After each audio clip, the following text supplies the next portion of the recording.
नमस्कार, मी शीला पाटील. शिदोरीमध्ये आपलं स्वागत आहे. आज आपण पाहणार आहे तिखट पुऱ्या. हे बघा, या पद्धतीच्या अशा तिखट पुऱ्या मस्त लागतात. चला तर कसं करायचं ते पाहूया. सर्व धान्य आपण इथं कच्चंच घ्यायचंय, भाजायचं नाहीये. फक्त कोणतं भांडं घेऊ त्याच भांड्याने सर्व साहित्य मोजायचंय. मी इथं पेला घेतलाय, ह्या पेल्याने सर्व साहित्य मोजलेलं आहे. त्यासाठी 3 पेला ज्वारी, 2 पेला गहू, 1 पेला हरभरा डाळ, 1 पेला तांदूळ, अर्धा पेला धने, पाव पेला उडीद डाळ, पाव पेला जिरे आणि 1 टीस्पून मेथी दाणे घेतलेले आहे. हे सर्व साहित्य एकत्र करायचं आणि गिरणीवरती दळून आणायचं. आता फुग्याचे थालीपीठ करण्यासाठी मी इथं एका भांड्यामध्ये त्या दळून आणलेल्या पिठातील 2 वाटी पीठ घेतलंय आणि त्यामध्ये आपण थोडंसं तेलाचं मोहन घालायचंय. या पिठामध्ये थोडासा खड्डा करायचा आणि त्यामध्ये 1-2 चमचे तेलाचं मोहन घालायचंय.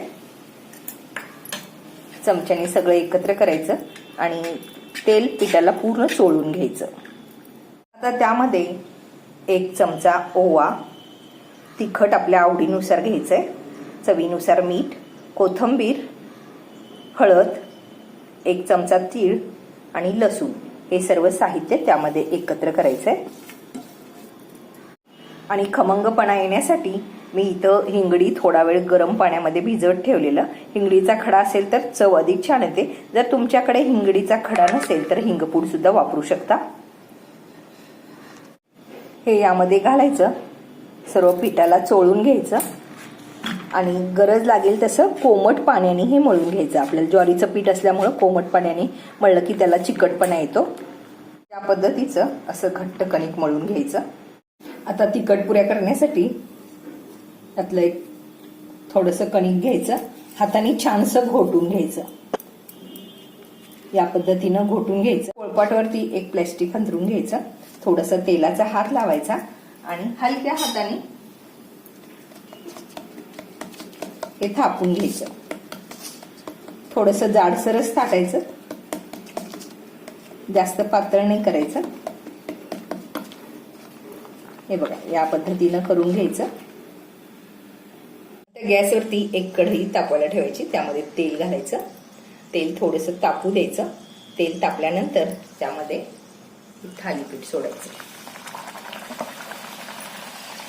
थोडीशी खालची बाजू कडक झाली की हलका दाब द्यायचा.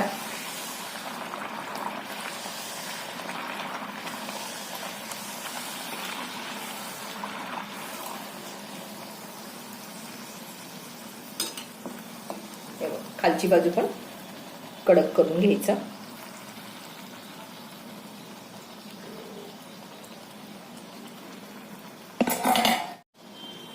आता फेस कमी झालाय म्हणजे आपलं थालीपीठ छान तळलं गेलंय. हे बघा, या पद्धतीचं मस्त असं आपलं थालीपीठ तयार होतं. मसाला पुरी तयार होते. या पद्धतीनं काढून घ्यायचं. बाकीच्या पण याच पद्धतीनं करून घ्यायचे. आपले थालीपीठ तळून तयार आहे. हे बघा, मस्त असे तयार झालेले आहेत. तुम्ही या पद्धतीनं करून पहा आणि त्याच्या प्रतिक्रिया द्यायला विसरू नका. रेसिपी आवडली तर लाईक, शेअर, कमेंट करा आणि अजून तुम्ही शिदोरी या चॅनलला सबस्क्राईब केला नसाल तर प्लीज सबस्क्राईब करा. वेळात वेळ काढून माझी रेसिपी पाहिल्याबद्दल धन्यवाद. परत भेटू अशा साध्या आणि सोप्या रेसिपी सोबत.